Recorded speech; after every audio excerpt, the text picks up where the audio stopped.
Hola, hola, muy buenos días, ¿cómo están? Bueno, hoy los saludo desde aquí, desde Bogotá, Colombia, y en este tema de hoy vamos a explicar realmente qué dice la palabra del Señor respecto a las oraciones que hacemos a la Virgen María, a las personas que muchas personas consideran que son santos, ¿sí? Que han hecho parte del ministerio del Señor, como Pedro, Pablo, Judas, y bueno, todas aquellas personas que hemos escuchado realmente agradan estas oraciones o veneraciones al Señor.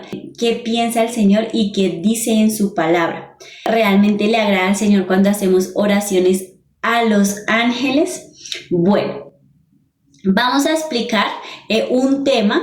Es importante poder entender la palabra del Señor porque es la que nos da el contexto, es la que nos explica lo que ha pasado desde el principio de la creación para que podamos entender lo que pasa hoy en día.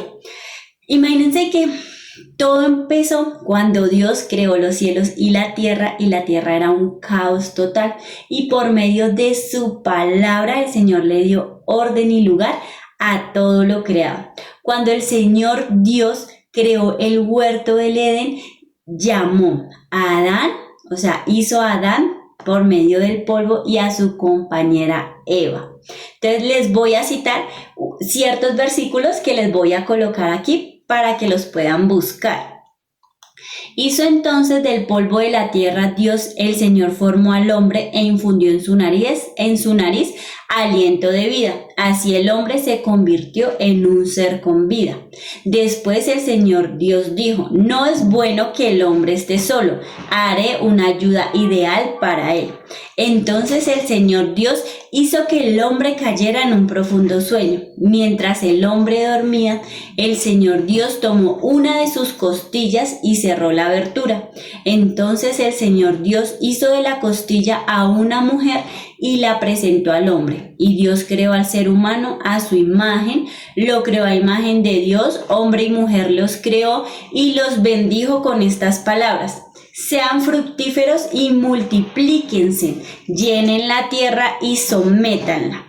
Dios da la autoridad al hombre sobre lo que Dios había creado, como los animales de la tierra, del mar, sobre todas las plantas, árboles, la hierba verde, las fieras de la tierra, las aves del cielo y todos los seres vivientes que se arrastran por el suelo.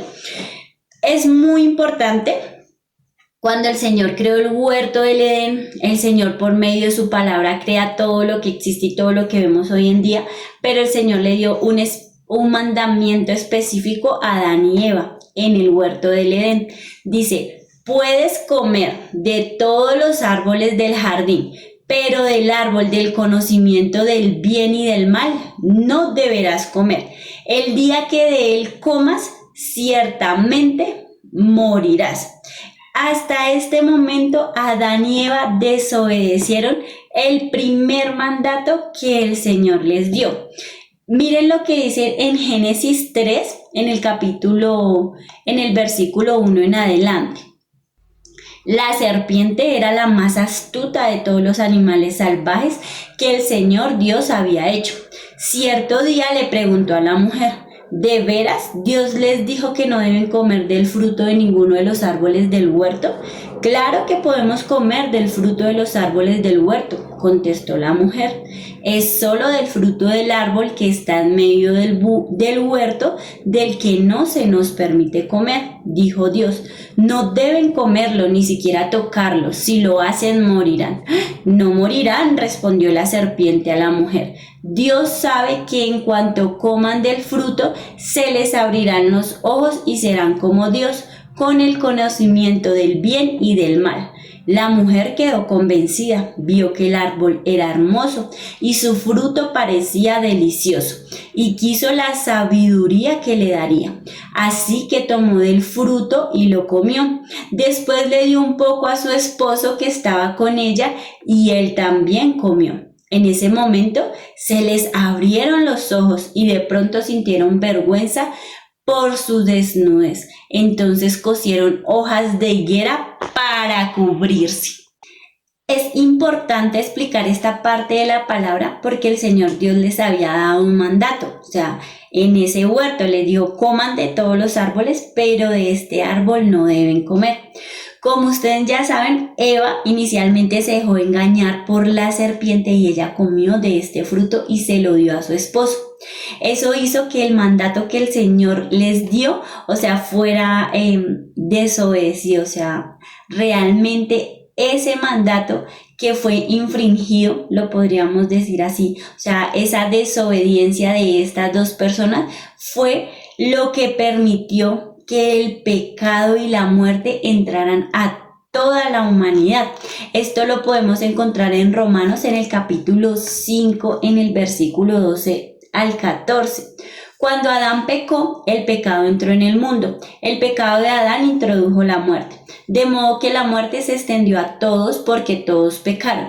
Es cierto, la gente ya pecaba aún antes de que se entregara la ley, pero no se le tomaba en cuenta como pecado, porque todavía no existía ninguna ley para violar. Sin embargo, desde los tiempos de Adán hasta los de Moisés, todos murieron, incluso los que no desobedecieron un mandamiento explícito de Dios como lo hizo Adán. Ahora bien, Adán es un símbolo, una representación de Cristo, quien aún tenía que venir. Este pecado produjo la muerte. Dice, cuando el pecado entró en el mundo, introdujo la muerte. Quiere decir que en la voluntad del Señor, cuando Él creó, nos creó a nosotros, inicialmente la voluntad del Señor no era que nosotros muriéramos, ¿sí? Pero este pecado introdujo la muerte a todos nosotros hasta el día de hoy. ¿Qué es la muerte? O sea, la muerte es el fin irreversible de la vida, de las funciones vitales. Es cuando un organismo llega al fin de la homeostasis, ¿sí? El cuerpo deja de funcionar y toda la unidad integrada y sus componentes se reintegran a la naturaleza. Por eso el Señor dice, polvo eres y al polvo volverás. En Génesis, en el capítulo 6, en el versículo 3, el Señor dice esto.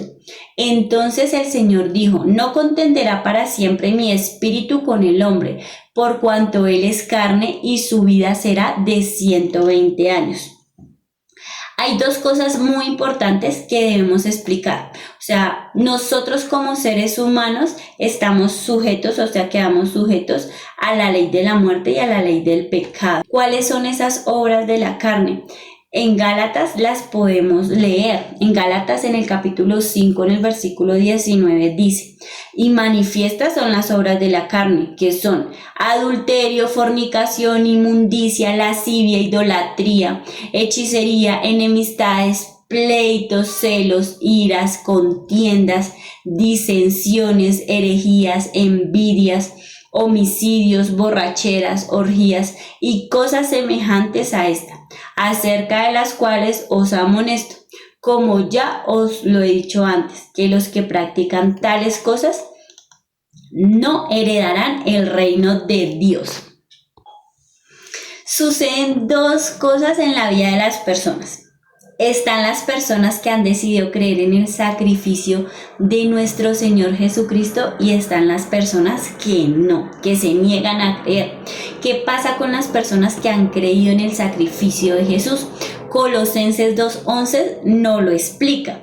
Cuando ustedes llegaron a Cristo fueron circuncidados, pero no mediante un procedimiento corporal. Cristo llevó a cabo una circuncisión espiritual, es decir, les quitó la naturaleza pecaminosa. Quiere decir que cuando nosotros creemos en Jesucristo como nuestro Señor y nuestro Salvador, Él circuncida esta naturaleza pecaminosa. O sea, Él quita de nosotros las obras de la carne, la envidia, los celos, la ira, la contienda, las herejías, la envidia, las infidelidades, las hechicerías, la idolatría. La palabra dice, yo circuncido, o sea, quito. Pero imagínense en que también existe el otro lado, las personas que se han negado a reconocer el nombre de Jesucristo. Estas personas están bajo la influencia del príncipe de este mundo que actúa en el corazón de las personas que se niegan a obedecer el nombre del Señor. Estas personas están sujetas a las obras de la naturaleza pecaminosa y estas obras son las que producen el pecado en sus vidas. Esto lo encontramos en Efesios, en el capítulo 2, en el versículo 1 al 3. Dice: antes ustedes estaban muertos a causa de su desobediencia y sus muchos pecados. Vivían en pecado igual que el resto de la gente, obedeciendo al diablo, el líder de los poderes del mundo invisible, quien es el espíritu que actúa en el corazón de los que se niegan a obedecer a Dios. Todos vivíamos así en el pasado, siguiendo los deseos de nuestras pasiones y la inclinación de nuestra naturaleza pecaminosa. Por nuestra naturaleza pecaminosa éramos objeto del enojo de Dios, igual que todos los demás. En Romanos encontramos también en el capítulo 1, en el versículo 21, dice: es cierto, ellos conocieron a Dios, pero no quisieron adorarle como a Dios ni darle gracias. En cambio, comenzaron a inventar ideas necias sobre Dios. Como resultado, la mente les quedó en oscuridad y confusión. En Juan, en el capítulo 8, en el versículo 44, dice: pues ustedes son hijos de su padre el diablo, y les encanta hacer las cosas malvadas que él hace. Él ha sido asesino desde el principio y siempre ha odiado la verdad, porque en él no hay verdad. Cuando miente, actúa de acuerdo con su naturaleza, porque es mentiroso y padre de la mentira. Jesús es la paga por el pecado y la muerte. Jesús fue esa paga por esa maldición que se estableció desde el inicio de la creación. Nosotros quedamos sujetos a esa ley del pecado, a esa ley de la muerte, pero vino Jesucristo a rescatarnos y a liberarnos de esa maldición. En Romanos, en el capítulo 6, versículo 23 dice: porque la paga del pecado es muerte, mas la dádiva de Dios es vida eterna en Cristo Jesús, Señor nuestro. Esta es la primera historia de la humanidad donde evidenciamos cómo estas personas quedaron sujetas al pecado y a las obras de la carne, que es en los hijos de Adán y Eva, en Abel y en Caín. Esta historia la encontramos en Génesis, en el capítulo 3 y 4, y dice: así que el Señor Dios los expulsó del jardín del Edén y envió a Adán a cultivar la tierra de la cual él había sido formado. Pero no aceptó a Caín ni a su ofrenda. Esto hizo que Caín se enojara mucho y se veía decaído. ¿Por qué estás tan enojado?, preguntó el Señor a Caín. ¿Por qué te ves tan decaído? Serás aceptado si haces lo correcto.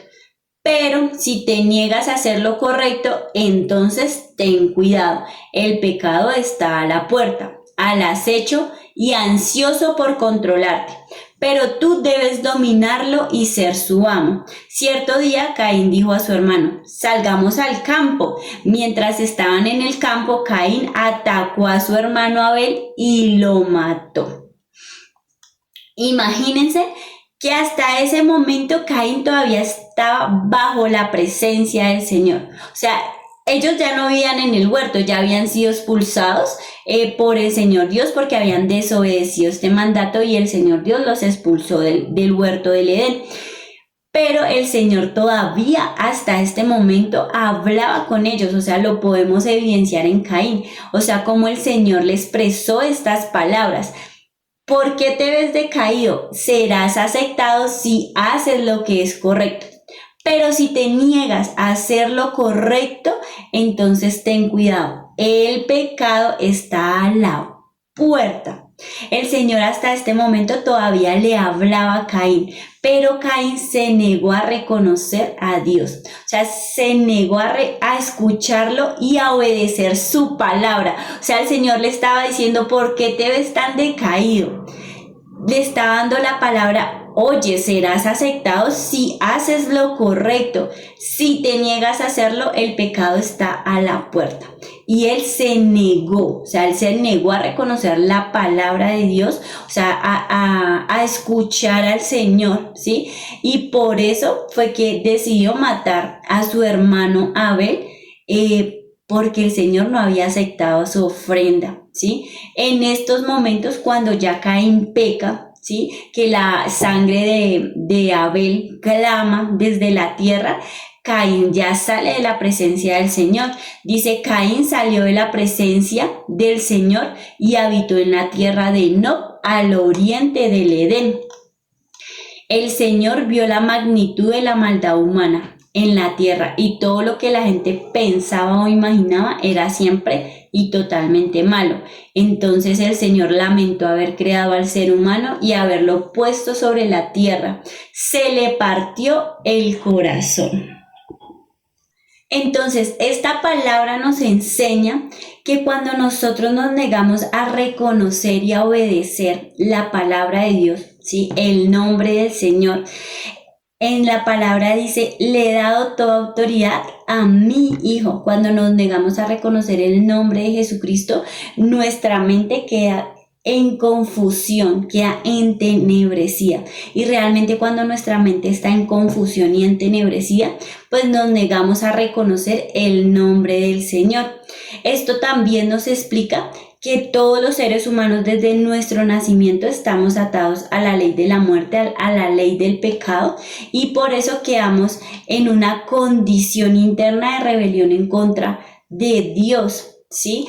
También nos explica cómo nacemos espiritualmente muertos porque no podemos entender las cosas del Señor. Por eso Jesús le dijo a Nicodemo, a menos que nazcas de nuevo, no puedes ver el reino de Dios.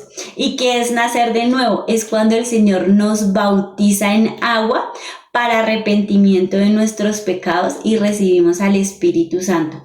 En este momento es a lo que él llama un nuevo nacimiento en el Espíritu. Pero bueno, ¿qué tiene que ver todo esto con las oraciones que hacemos a esas personas que hicieron parte del ministerio de Jesús?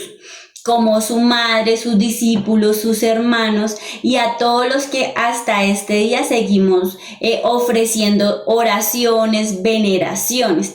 Pues lo vamos a explicar con esta palabra que está en Deuteronomio, en el capítulo 18, en el versículo 9 al 14. Dice, cuando entres en la tierra que el Señor tu Dios te da, ten mucho cuidado de no imitar las costumbres detestables de las naciones que viven allí. Por ejemplo, jamás sacrifiques a tu hijo o a tu hijo como una ofrenda quemada. Tampoco permitas que el pueblo practique la adivinación, ni la hechicería, ni que haga interpretación de agüeros, ni se mezcle en brujerías, ni haga conjuros. Tampoco permitas que alguien se preste a actuar como medio o vidente, ni que invoque el espíritu de los muertos. Cualquiera que practique esas cosas es detestable a los ojos del Señor. Precisamente porque las otras naciones hicieron esas cosas detestables, el Señor tu Dios las expulsará de tu paso. Sin embargo, tú debes ser intachable delante del Señor tu Dios. Las naciones que estás por desplazar consultan a los adivinos, a los hechiceros, pero el Señor tu Dios te prohíbe hacer estas cosas. Profundizaremos en la palabra que el Señor da en el versículo y es invocar el espíritu de los muertos. Aquí vamos a tocar una parte muy sensible, pero realmente oramos para que sea el Espíritu Santo quien les dé el entendimiento de esta palabra y podamos comprender que es Jesús el primero en resucitar. O sea, Jesús fue el primero de la resurrección y es hasta este momento, hasta hoy 11 de febrero del 2026, Jesucristo ha sido el único que ha resucitado de los muertos. Lo dice Apocalipsis 1:18. Yo soy el que vive, estuve muerto, pero mira, ahora estoy vivo por siempre y para siempre, y tengo mi poder, y tengo en mi poder las llaves de la muerte y de la tumba. Entendiendo lo que hemos explicado pues anteriormente, de que nosotros como seres humanos estamos atados a esta condición, a la muerte y al pecado, antes de volver a creer en Cristo, realmente esto nos explica que todas las personas en algún momento deben fallecer, ¿sí? ¿Por qué les explico esto? Porque todas las personas que hicieron parte del ministerio de Jesús, incluida su madre, sus discípulos y todos los que han servido con él, todos fueron seres humanos. Nuestro Señor Jesús fue engendrado del Espíritu Santo. Nosotros fuimos engendrados de la carne. O sea, todos nosotros nacimos atados a la ley y al pecado. Y lo decía Génesis anteriormente, que se los estaba leyendo, que el Señor decía: no contenderá más mi espíritu porque ustedes son carne. Ciertamente vivirán hasta los 120 años. ¿Sí? ¿Qué quiere decir esto? Que cuando nosotros hacemos oraciones a algo que ya no vive, nosotros, o sea, todos los que hacen esas oraciones a estatuas, a esas personas pues que se han disfrazado a través de los años y de generaciones, como la Madre de Jesús, sus discípulos, sus hermanos y todos los que estuvieron al servicio del ministerio del Señor, nosotros estamos adorando a un muerto, no estamos adorando a algo vivo, porque todas estas personas nacieron atadas a la ley de la muerte. Todas estas personas tuvieron que pasar por el proceso de la muerte, de fallecer, ¿sí? ¿Dónde lo dice? Eclesiastés 12, versículo 7 dice: pues ese día el polvo volverá a la tierra y el espíritu regresará a Dios, que fue quien lo dio. En Ezequiel 18:4 dice: he aquí que todas las almas son mías. Como el alma del Padre, así el alma del Hijo es mía. El alma que pecare, esa morirá. Y en Mateo 10:28 dice: no teman a los que quieren matarles el cuerpo, no pueden tocar el alma. Teman solo a Dios, quien puede destruir tanto el alma como el cuerpo en el infierno. Y en Apocalipsis 1:5 dice: y de Jesucristo, Él es testigo fiel de estas cosas, el primero en resucitar de los muertos y el gobernante de todos los reyes del mundo. El Señor nos está diciendo en estos momentos que toda persona, o sea, que ha muerto, vuelve al polvo. Lo dice la palabra: polvo eres y al polvo volverás. O sea, nuestro cuerpo en algún momento tiene que morir y descomponerse. Es diferente, ¿sí?, la promesa que el Señor Jesucristo da más adelante, y es que es cuando Él vuelva, nos levantará de los muertos. Pero esa promesa se cumple cuando el Señor Jesucristo venga y nos levante de los muertos, nos vuelva a levantar del polvo. La promesa y la palabra dice que Él nos dará un cuerpo nuevo. A los que creímos en Él nos dará un cuerpo incorruptible, nos llamará a juicios, unos para vida eterna y otros para condenación. Pero esta promesa se debe cumplir cuando el Señor Cristo vuelva. Hasta este momento la palabra se sigue cumpliendo, y la palabra dice que el único y el primero que ha resucitado es nuestro Señor Jesucristo.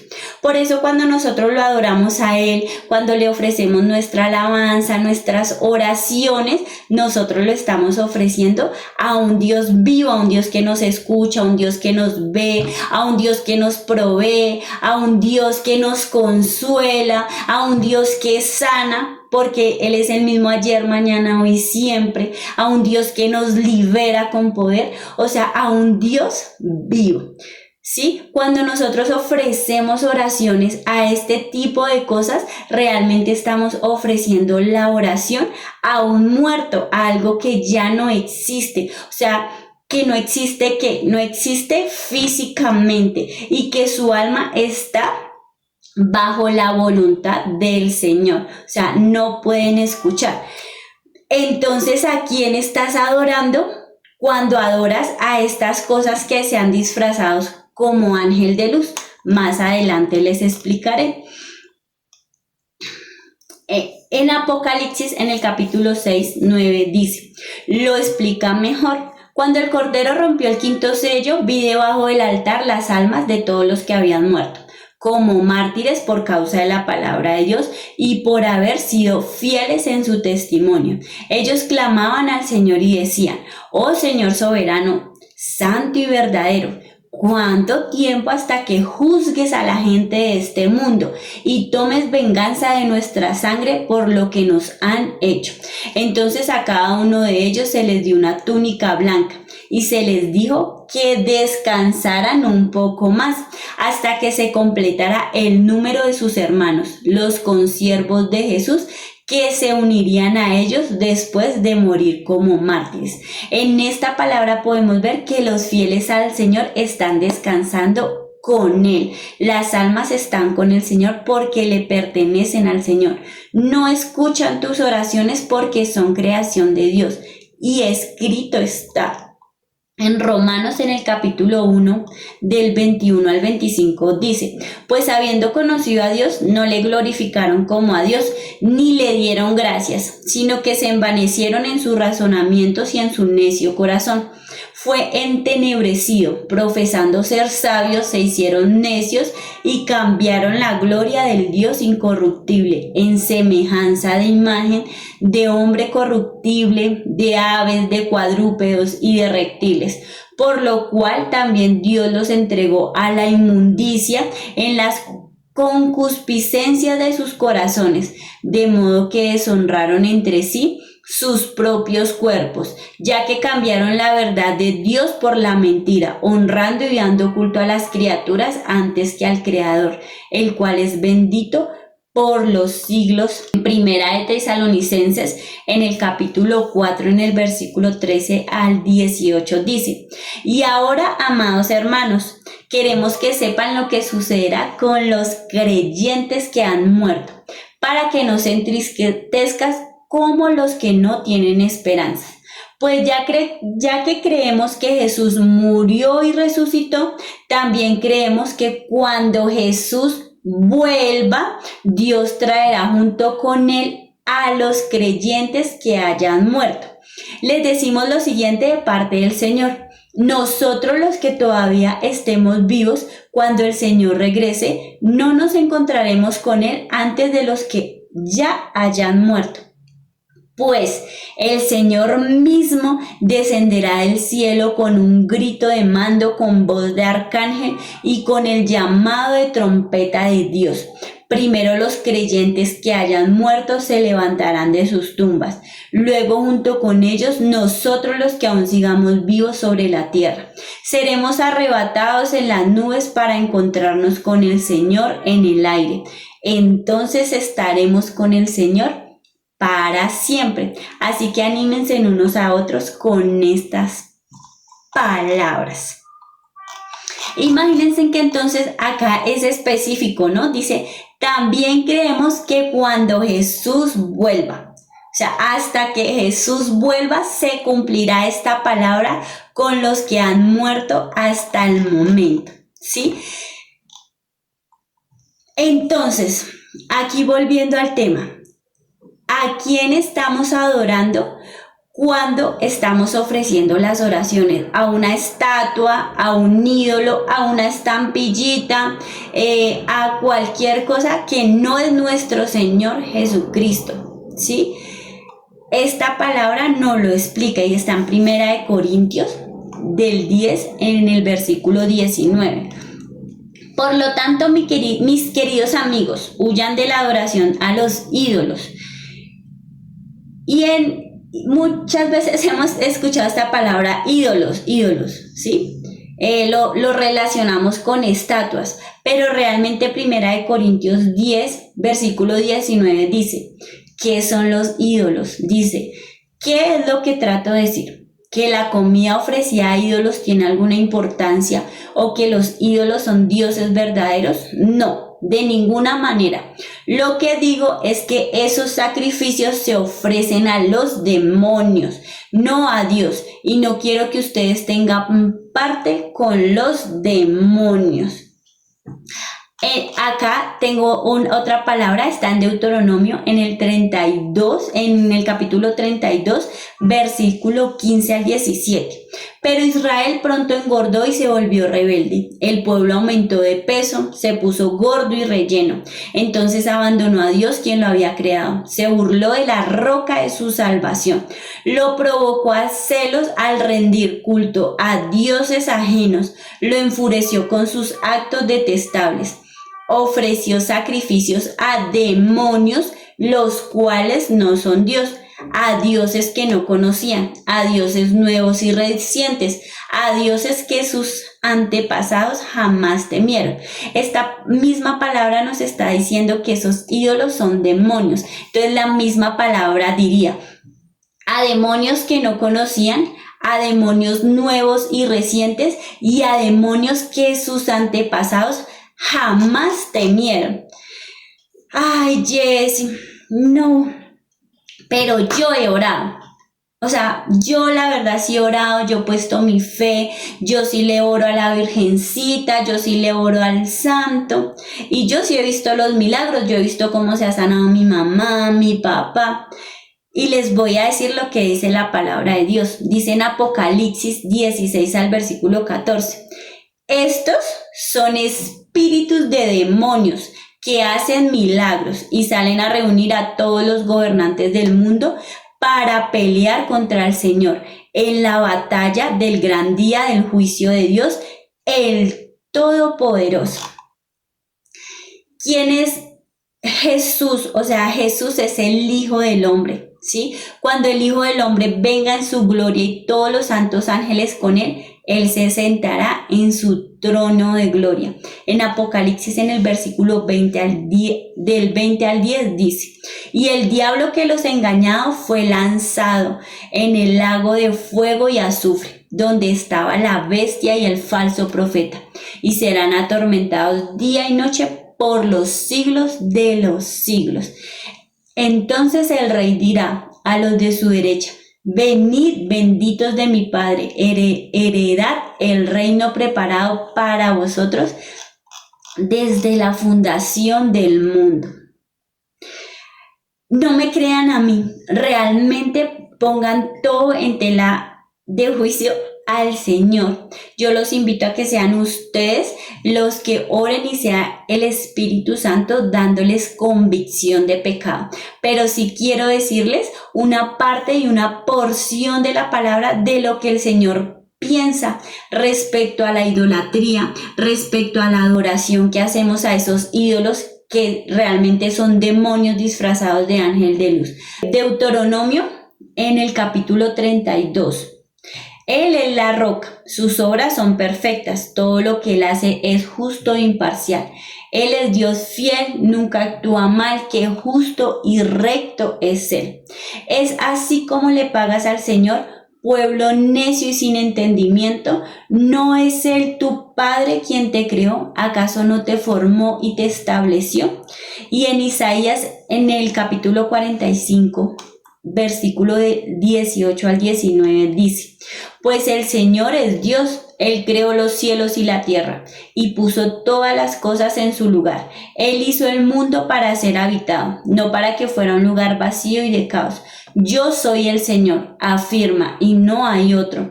Yo proclamo firmes promesas en público, no susurro cosas oscuras en algún rincón escondido. No le habría dicho al pueblo de Israel que me buscara si no fuera posible encontrarme. Yo, el Señor, solo digo la verdad y solo declaro lo que es y solo declaro lo correcto. Y en Isaías, en el capítulo 46 dice: yo seré su Dios durante toda su vida, hasta que tengan canas por la edad. Yo los hice y cuidaré de ustedes. Yo los sostendré y los salvaré. ¿Con quién me comparan? ¿Quién es igual que yo? Hay quienes derrochan su plata y su oro y contratan a un artesano para que de esto les haga un dios. Luego se inclinan y le rinden culto. Lo llevan sobre los hombros y cuando lo bajan allí se queda. Ni siquiera se puede mover. Cuando alguien le dirige una oración no obtiene respuesta. No puede rescatar a nadie de sus dificultades. No olviden esto. Ténganlo presente, recuérdenlo. Ustedes los culpables, recuerden las cosas que hice en el pasado, pues solo yo soy Dios y no hay otro como yo. Solo yo puedo predecir el futuro antes que suceda. Todos mis planes se cumplirán porque yo hago todo lo que deseo. Y en Salmo 115 dice, los ídolos de ellos no son más que objetos de plata y oro. Manos humanas les dieron forma. Tienen boca pero no pueden hablar. Tienen ojos pero no pueden oír. Tienen oídos pero no pueden oír. Tienen nariz pero no pueden oler. Tienen manos pero no pueden sentir. Tienen pies pero no pueden caminar. Y tienen gargantas, pero no pueden emitir sonidos. Y los que hacen ídolos, como también todos los que confían en ellos. Entonces los invito a que pasen toda esta palabra por el filtro de la palabra del Señor, a que puedan orar y decirle, Señor Jesús, sé tú trayendo convicción de pecado y de arrepentimiento a tu pueblo, Señor. Sé tú abriendo los ojos, sé tú sacando al pueblo de la cautividad, Señor. Que las personas puedan reconocer que tú eres el único, Señor, que tú eres un Dios vivo, que tú eres el primero en resucitar, Señor Jesucristo, y que solo tú mereces nuestra honra y nuestra adoración. Señor, si hay alguna persona que no conozca tu nombre, la invitamos a que pueda orar con nosotros y decirle, Señor Jesús, te acepto en mi corazón como mi Señor y Salvador. Ven a mi corazón, Señor, rescátalo de la oscuridad, de las tinieblas, Señor. Que mi boca y mi mente confiesen que solamente tú eres el Señor. En el nombre de Jesús. Amén.